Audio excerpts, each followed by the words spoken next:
KSJE is supported by San Juan Regional Medical Center, whose vision is to deliver world-class care, making life better for the communities they are privileged to serve. Offering a comprehensive range of inpatient, outpatient, and emergency care services so residents can live life better here. San Juan Regional Medical Center, community owned and operated, here for you.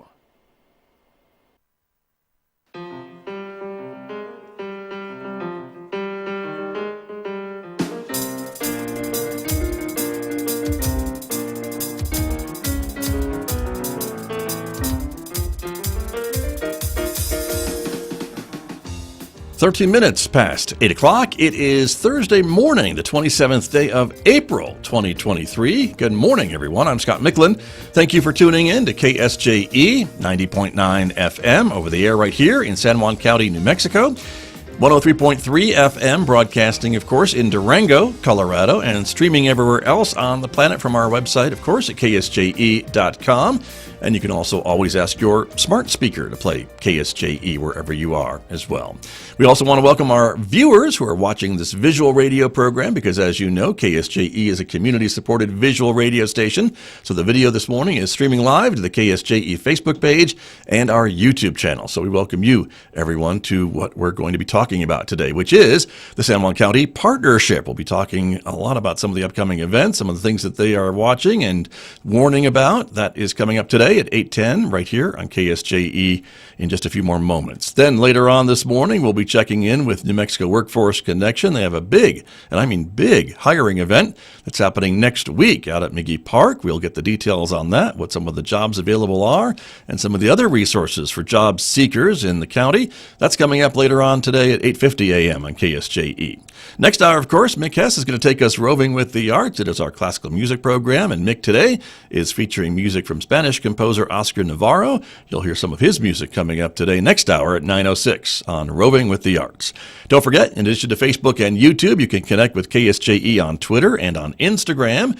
And if you're a podcast person, you can subscribe and hear local KSJE podcasts at places where you're already probably listening to podcasts, places like iTunes and Spotify and iHeartRadio and Google Podcasts and Pandora. So give us a search and a like and a subscription, and it's free. You can discover a new program that you may have missed.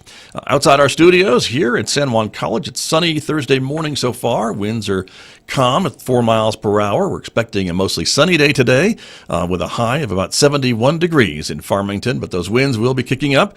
We could see wind gusts up to about 40 miles per hour by this afternoon. Windy nights tonight with a low near 46, then tomorrow another windy and cooler day on Friday with sunshine, the high 66 tomorrow, and windy Friday night with a low near 38. Things hopefully will calm down for the weekend, and warmer weather moves in with sunshine, mid-70s for a high on Saturday, 80 for a high on Sunday and into Monday. So it's going to be a very warm weekend here in San Juan County. Well, let me introduce my guest who is here with me this morning. As I mentioned, talk a little bit about the San Juan County Partnership. Amanda Evans is back for what is turning out to be a regular visit with me, which I always appreciate. But it's great to see you. Welcome back. Good to have you here. It's nice to be here. Thank you. You bet. Good morning. And so graduation season, we were just talking about where the month of April went, and I have no idea because here we are at the end of the month. But gosh, schools are starting to talk about graduation. Here we are the second to last week almost here at San Juan College next week, and graduations will be starting very, very soon. Yeah, it's that time of year already, which I can't believe either. I think yesterday was New Year's, wasn't it? Sure. It feels like it. That's for sure.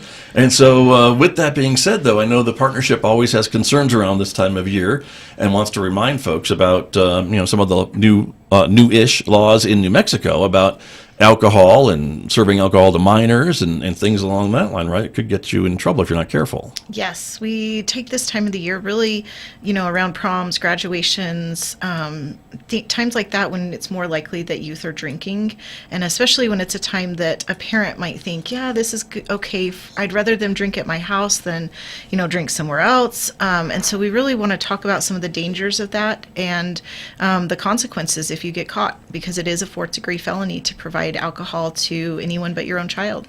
Right. So to be clear, I guess then, parents can provide alcohol to their kids without too much of a problem. Yes. So legally. there are some stipulations. You do have to be at your own home, so Right. you can't go out to a restaurant and let them drink with you. You can't be at a friend's house or anything like that, and you do have to be their parent or legal guardian to allow that.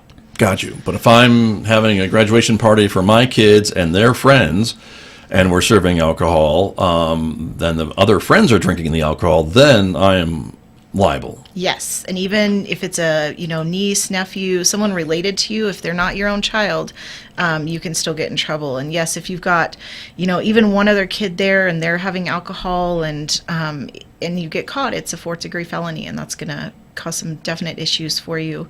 We also have here in Farmington a social host ordinance that can come into play. So even if you're not providing the alcohol, but you're allowing the place and the alcohol is there, there's fines for that as well.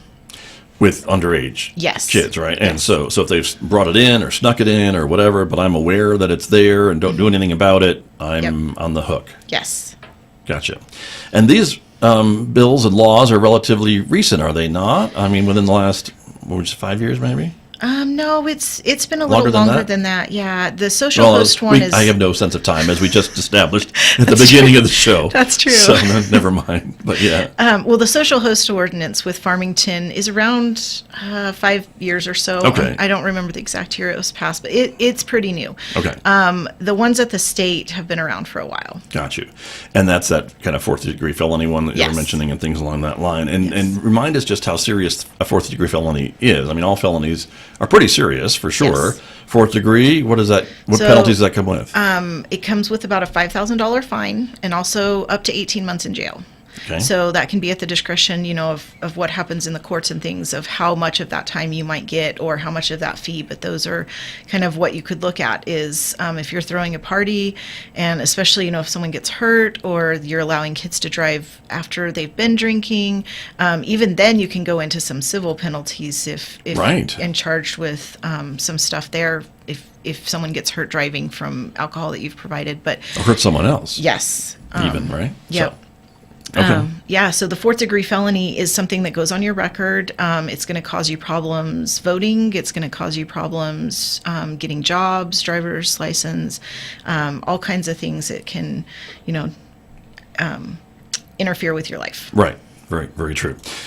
You were telling me, though, that recent data is showing a decrease in the amount of alcohol that teens are consuming across the state. Is that what the numbers are showing, or what do we see? Well, right here in San Juan County, we're seeing a decrease. So Okay. not necessarily across the whole state, but what we are seeing is some really good numbers. We've seen a decrease over the last 10 years or so, and we were really kind of waiting for 2021 data because we know 2020 and that was kind of crazy, so we weren't sure Right. what to expect. But we still saw a downward trend, and some of the data shows some of the numbers we really look at is like binge drinking, which is 5 or more drinks at one time, because that's when you really get into the dangerous overdose possibilities with alcohol, and some of the even worse things that can damage a youth's brain and body and things. So that's one of the ones you look at, and that's gone down. Driving after drinking has gone down with youth. And this is all based off the YRRS, which is our Youth Risk and Resiliency Survey. And so it's given across the state and in San Juan County schools. And this is a survey the youth take and tell us what's going on. Gotcha. So this is really local data, which Yes. is nice to see, because a lot of times, sometimes it's just a statewide mix of responses, and you may not know how San Juan County figures into some of those answers. They don't always break it down. Yes, and this actually, you can look at the state as a whole, but then it's broken down by county, and it's even broken down by middle school versus high school. So we can look at, what is our rate of middle school drinking maybe in the last 30 days, and what is our high school, and that can, because we do know if kids start before the age of 13, they're much more likely to end up with alcohol problems later in life. So the earlier they start, the more likely they are to be alcohol dependent at some point in their life. I see. And you mentioned that San Juan County is kind of maybe bucking the trend then a little bit, right? If the numbers are going down here, but maybe not going down statewide, and that's a positive thing locally, a little disturbing statewide that we can't get that trend to go further. Well, and I will say I haven't looked at all the data statewide, so I don't want to say that for every part. I focused more on looking at where we are just as a county, and then kind of in comparison. So our numbers are much lower. Like I was looking at binge drinking, and I think it was like at about 5%, and that was quite a bit lower than the state as a whole and the county. I didn't look as much at the trends, but what's great is we have a site called sanjuancountydata.org where people can go and see those numbers for themselves. And we update it not just on alcohol use, but on a wide variety of different substance issues, mental health stuff. So, and then you can also go just onto the state's websites and see the actual data for the state and the counties. Right. Very good. Well, and that's your job, is to look at the local data, not necessarily the statewide stuff. But with that, I guess the thing that I'm getting is that maybe the word is getting out and sinking in a little bit about the dangers of underage drinking and some of these things, that maybe some of the work that the partnership has been doing for decades is maybe making some impact with these numbers. Yeah, this is one of the things that we have been really consistent with having funding and being provided funding by both the state and some other, we have a federal grant right now that works on underage drinking. And so, we have things that pop up over the years. Vaping's one that's real big right now, but consistently we've worked as a county on underage drinking, and not just the partnership. We have a lot of people in the community that care about our youth. We have the Community Action Coalition that comes together every month, which is providers, law enforcement, different organizations, just community members who care about our youth and other substance use issues, and meet monthly to make some projects and decisions about how we as a community can kind of address stuff like this.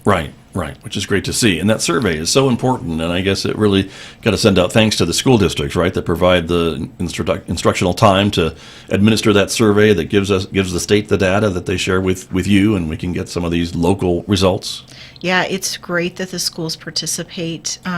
It really gives us an idea of what youth are saying about themselves, because that's where, a lot of times we as adults want to say, well, this is what youth are doing, or this is what's happening. We kind of think we know stuff sometimes when we maybe don't. And so these are actually kids filling out these surveys and telling us what's going on with their age. Right. And you pull a lot of that, or at least have pulled a lot of that, I think still do, data in some of your marketing and other promotional campaigns to remind us exactly what the youth are doing, or more importantly, what they're not doing, which I think has been a really effective campaign to remind the public that, the vast majority of youth are not underage drinking, or not smoking, or vaping, or whatever you can pull from this data, right? Right, and that's something we started years ago with a campaign called Most of Us, and it's had different names over the years because we've worked with different partners, but it's really focusing on most of our kids are making good choices, and I think we don't always see that because, we see in the news, in social media, all these kind of really sensational stories about one or two kids that drove drunk and got in a car accident. And while we do want to care about that, we're not, we want to address that as an issue too, but we also want to really praise the kids that are making these good choices and not choosing to binge drink, and not choosing to drive after they've been drinking, and really reinforce, because even kids sometimes, if you talk to them, they're like, yeah, all my friends drink, but then when you talk to the friends, they're like, well, all my friends drink. So it's not necessarily that every kid is out there drinking. It's that we sometimes hear it, or it's a perception that we have. Right.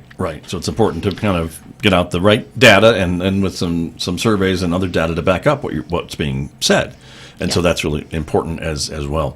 My guest this morning, Amanda Evans, is here from the San Juan County Partnership. We were talking about some of the things that the partnership is involved with. There's always a ton of things to talk about. It is graduation season, of course, and so again, the warning is about graduation parties and the legal ramifications of providing alcohol to underage kids who aren't your own at your home. And that could cause a whole lot of problems for individuals in New Mexico and in the city of Farmington as well.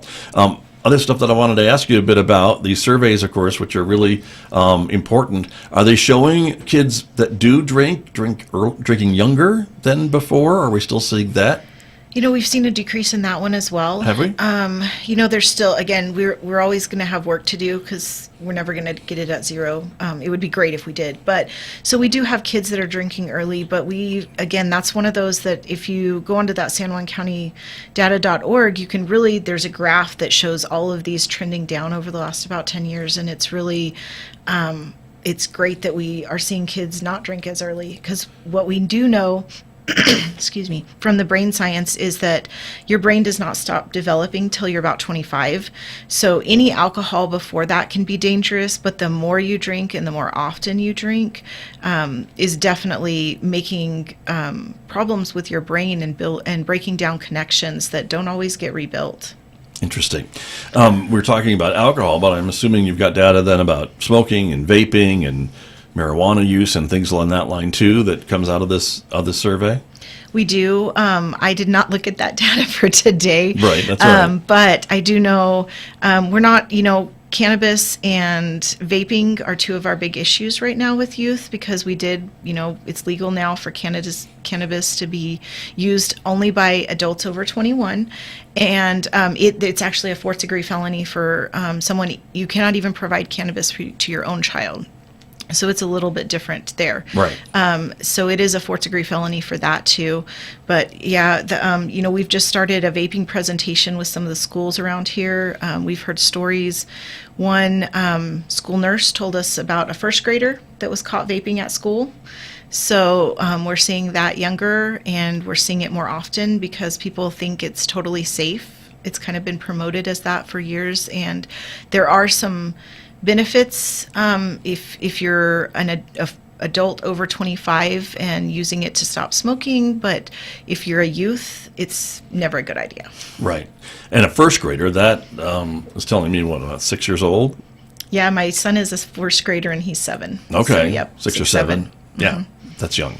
Yes, Really I can't even imagine it. So that's one of the campaigns we've been doing is providing lock boxes and cabinet locks for people. So if you do have vaping products, if you do have cannabis products, if you even have just alcohol in your home, making sure it's locked up. One of the YRS questions is where do you get alcohol? And most of the time it's either at your own home or at a friend's home. So whether that's with permission or without permission, you want to know what your kids are doing. Right. And I assume that it's probably unsecured in those homes, whether it's at the kid's home or their friend's home. It's probably just sitting out there or in a cabinet or what have you, but not under a lock and key. Right. And, we even see it. We've had, we take around when we do some of these health fairs, which we're kind of get back into now that COVID's in a little different place. So we're able to we have a display where we show alcoholic products that look like others. So we have 2 root beers. One's the IBC that everybody, you get in any place and totally safe for anybody to drink. And there's issues with sugar and all that, but we'll talk Sure. just alcoholic. Right. And then there's the one that's called Not My Father's Root Beer, which we're not saying anything about the brand or anything, but the bottles are almost exactly the same. It's really hard to tell that it's alcoholic. So we talk to parents and youth, and especially smaller children, that, if you go to a friend's house and you get in their refrigerator, maybe make sure you know what you're getting, because some of these even come in pouches that look like Capri Suns. We've done that display for probably 7 or 8 years now, and I've had 2 stories. One was a grandmother who was in Walmart and their grandkids picked up pouches that looked like Capri Suns and this is what we drink at home, and threw them in the buggy, and grandma's like, sure, whatever. They get to the checkout and had to wait, and she's looking at it and she's like, oh, this is not what you drink at home. Right. And then a lady came up and said her mother went into a convenience store, and the peach teas that are in the cans, thought she was buying something like that, didn't get carded because she was 70, took them home, drank both of them, called her daughter, I feel really funny. And so the daughter went over there and was like, well, that's because you're drunk, Mom. But, oh, dear. My. So, it's not even with youth, you just have to be aware that the marketing, they make it really hard sometimes to tell what's alcoholic and not alcoholic. Right. And that's probably not by accident. No. That those labels look very similar to Yes. other products. Yeah. So interesting. But yeah, I think that's, again, part of being a consumer. You have to kind of be on guard all the time, right? And Right. when you're shopping and buying things for your families and things along that line. You mentioned earlier the Community Action Coalition. Yes. And tell us a little bit more about that. This is a group that gets together fairly regularly and talks about certain things that the community is going through and maybe things that need to be addressed. Yes, so they meet monthly. We are still doing it by Zoom just because it makes it convenient for people who are in different parts of the county. So we meet an hour a month. We keep it really short and sweet, and really we focus on the action part of community action. So we try to do educational events. We try to do, right now we're working on some Narcan trainings. I think I've been here and talked about that before, but we've got a youth event coming up this weekend on with a cornhole tournament to try to get youth involved, because we've got a youth committee.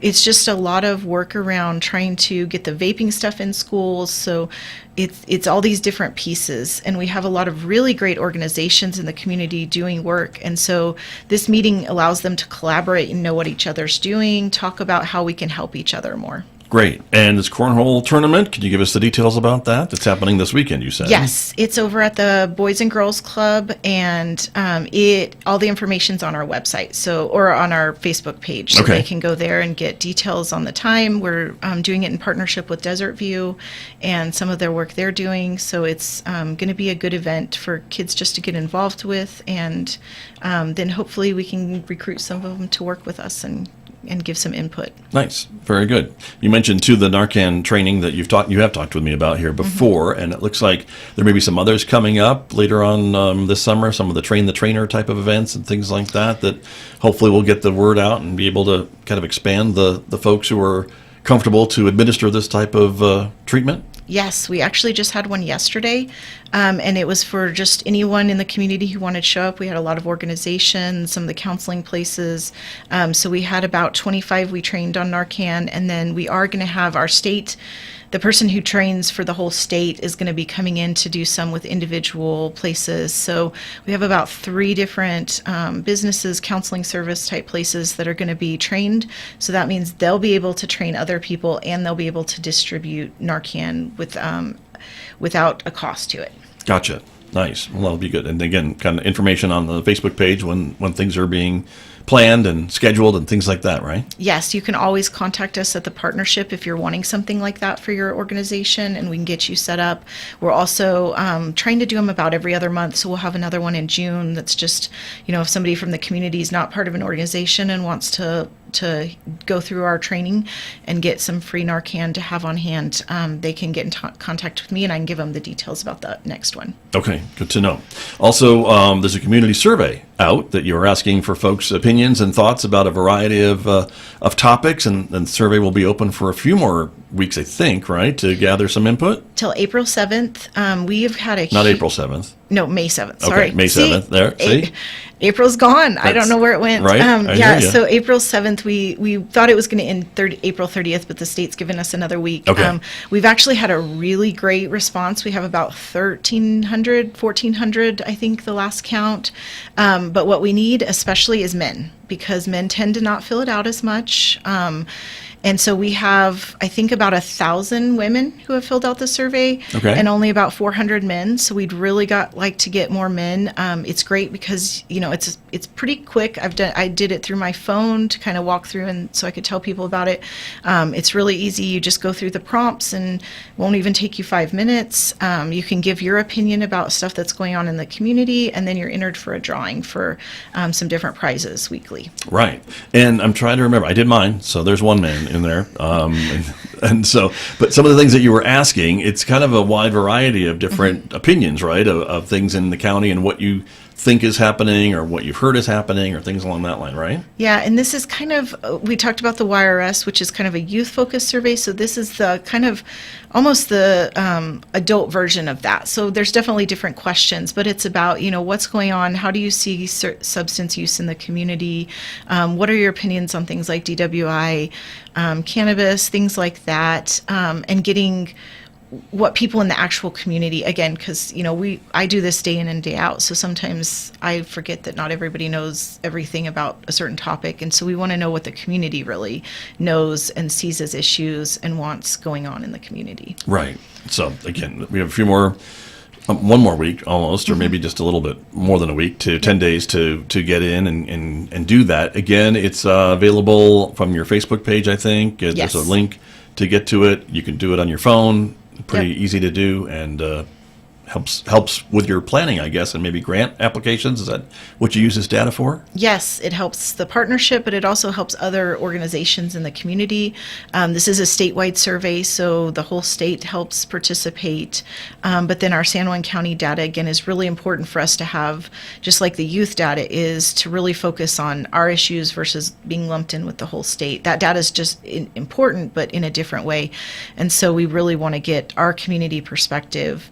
Yes, we have a banner on our Facebook page. It's got a QR code they can even just scan to make it really easy and click on the link, and then it really doesn't take too long. Great. Very good. Amanda, I think we're out of time, unfortunately, but I really appreciate you coming in to talk about all the things that you are involved with, and it sounds like it's going to be a busy summer for you. It is. We've always got something going at the partnership. That's for sure. Well, good to see you. Thanks for coming in. You bet. Amanda Evans, my guest this morning here from the San Juan County Partnership with me on KSJE.